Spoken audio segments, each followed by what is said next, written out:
Do you ever think about wearing the skin of a different species so that you can gain their racial traits? Well, this very basic guide will talk about just that in Dungeons & Dragons. I'll be mainly focusing on the PHB races, however there are many more races to choose from the additional publications, such as in Volo's Guide, world-specific races like Warforged for Eberron or the Elfin People for Ravnica, and also additional sub-race variants. Of course, I encourage anyone that is curious about the other races or is bored of the PHB races to go and look them up and ask your Dungeon Master whether or not you can play that race in your group setting. Traits such as age will probably not be a big deal in the campaign because the average life expectancy of an adventure is not good, but your DM can always make it a big deal if you want your campaign to go over many in-game years. Alignment, likewise, in 5e is also not that big of a deal either, and is usually whatever flavor or backstory you want for your character. I'm a little dwarf, short and stout. When I get all drunk, hear me shout. First off, we have the dwarves on our list of races. Dungeons & Dragons takes a lot of inspiration from classic Tolkien fantasy, and the dwarvish abilities and stats that they get reflect their resilience, ability to fight, and shoveling nature. For their traits, they get +2 to their constitution, which is always useful regardless of what class you go with. They are 4 to 5 feet tall, but are considered a medium-sized creature still. However, their speed is only 25 feet because of their stunted legs, but they also don't suffer the heavy armor debuff of -10 speed if their strength score is below what is required on the chart. But if you are wearing heavy armor, then you probably want strength anyway, so it's honestly not that useful. Dwarves have dark vision from being in holes all their lives. They also have resistance against poison damage and advantage on saving throws against the poison condition, probably from all that dust and beer. The Dwarven race automatically gets proficiency with all of the axes and hammers because of they're dwarves, and also because, of course, they're dwarves, they can bruise, smith, or be good with stone, and they get tool proficiency to reflect that. And just another reminder about how much dwarves like rocks, they also get better history checks when they talk about stones. You can choose to either be a hill dwarf or a mountain dwarf in the PHB. Hill dwarves get 1 more wisdom and 1 more hit point for every level. Mountain dwarves get 2 more strength and proficiency with light and medium armor automatically. There are also the evil Dwargar, the dark dwarves, or whatever you want to call them, in the PHB, but they're not given any playable stats there. Elves in D&D are not quite the master race as displayed in Tolkien's world, but they're still pretty damn superior to the other races in many regards, or at least that's what the elves think. All elves get +2 to their dex and are roughly the same height as humans and are also medium-sized creatures. Despite their dexterous nature, elven legs move at the same pace as human beings, being 30 feet in speed. Elves also get dark vision from throwing so much shade at inferior species. All elves also have very perceptive eyeballs and have proficiency in their perceptive skills. Elven blood gives them advantage against being charmed, and also immunity to sleep magic. They also can put themselves in trance for 4 hours a day to gain the 8-hour long rest benefit the other races need. There are 3 main sub-races of elves in the PHB, being High Elves, Wood Elves, and Dark Elves, or the Drow. The High Elves have high IQ and therefore have +1 to their intelligence, get to be fluent in an extra language of their choice, and also get a free cantrip from the wizard spell list. High Elves are also naturally good with swords and bows of the long and short variety. The tree-hugging Wood Elves get +1 to their wisdom and are also good with swords and bows and can move 5 feet more than the other sub-races, and can also hide better than the other races in light foliage. Dark Elves, or the Drow, are the cool kind of evil, so they get +1 to their charisma, and has magic that manipulates light and darkness, like dancing lights, fairy fire, and darkness. Their eyeballs are also better than other elves, with 120 feet of dark vision, but are sensitive to sunlight, giving them disadvantage whenever sunlight is present. They are also good with short swords, hand crossbows, and rapiers instead of the normal sword and bow combo. Next up, we have Dungeons & Dragons' very own hobbits, known as the Halflings, that are not copyrighted. Halflings are small-sized creatures that are as fast as dwarves, but with a +2 dex increase of elves. They have a lack of dark vision similar to humans as well.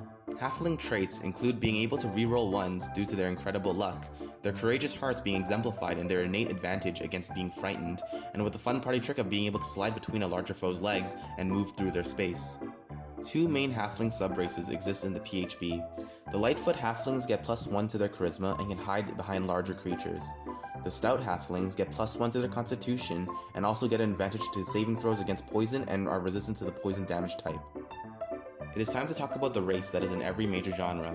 It is the bog-standard but versatile human being. In the Forgotten Realms setting, they get a bunch of clans and stuff that probably won't be used in many players' campaigns due to setting differences, but the main draw of playing as a human in D&D and in real life is your ability to try and shape your character to be whatever they want. To highlight their generous nature, they get +1 to all of their stats. They are a regular medium-sized species with 30 feet of movement per turn. Humans don't get any extra skills or tool proficiencies and also cannot see in the dark. Overall, pretty underwhelming unless you use the variant human trait, which you may have to ask your DM if they'll allow it since it also enables them to start with a feat. It is time to talk about everyone's favorite dragon boys. It's the Dragonborn. Everyone loves the fire-breathing lizard boys, but in this case it's also acid, lightning, and ice as well. Their draconic ancestry determines which type of damage they get to their breath weapon, as well as the area of effect shape. When the Dragonborn decides to breathe on people, they must roll a saving throw, with the DC for the saving throw always being 8 plus Constitution plus proficiency bonus of the Dragonborn. The damage amount will always start out as 2d6 damage, or half as much for successful save by the enemy, and will increase in damage as you level up. They also get resistance to the damage type that they breathe. Dragonborn gets +2 to their Constitution and +1 to their Charisma, with normal walking speed of 30 feet and are medium-sized creatures. Now let's talk about the Gnome. They are the red hat wearing small-sized creatures of Dungeons & Dragons that can move as fast as dwarves and halflings at 25 feet per turn. They get dark visions and they get even bigger brains with +2 to their intelligence. Gnomes are apparently a very magical race in D&D, as they not only get more intelligence, but they also have advantage on all intelligence, wisdom, and charisma saving throws against any magical spells. There are two main sub-races in the PHB of gnomes. Forest gnomes get +1 to their dexterity, the minor illusion cantrip, and the ability to talk with small and smaller beasts. Rock gnomes get +1 to their constitution, double proficiency on history checks that involve magical, alchemical, or technological items, and also the ability to create cool little clockwork devices that can help you out. Interbreeding between humanoid races is an interesting thing that can happen in D&D, but these half-breeds are generally with a human parent. It is time to talk about the half-elves, with their +2 to their charisma and +1 to 2 other ability scores of their choice.